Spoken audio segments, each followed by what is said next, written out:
صلاة الله سلام الله على طه رسول الله صلاة الله سلام الله على ياسين حبيب الله صلاة الله سلام الله على طه رسول الله صلاة الله سلام الله على ياسين حبيب الله.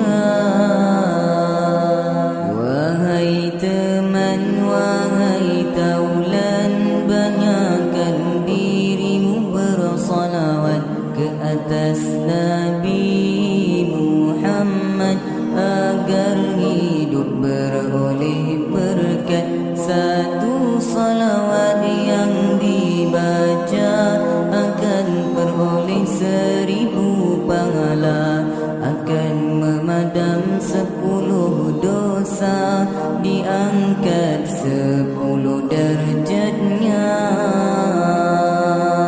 Salatullahi salamullah ala taha rasulillah salatullahi salamullah ala yasin habibillah salatullahi salamullah ala taha rasulillah salatullahi salamullah ala yasin habibillah.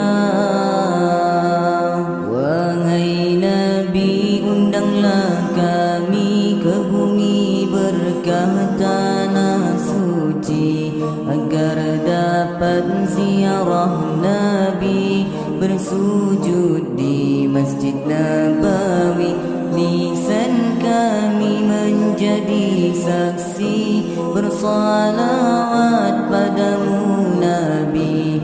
Moga Allah izin bertemu baginda Nabi yang dirindu.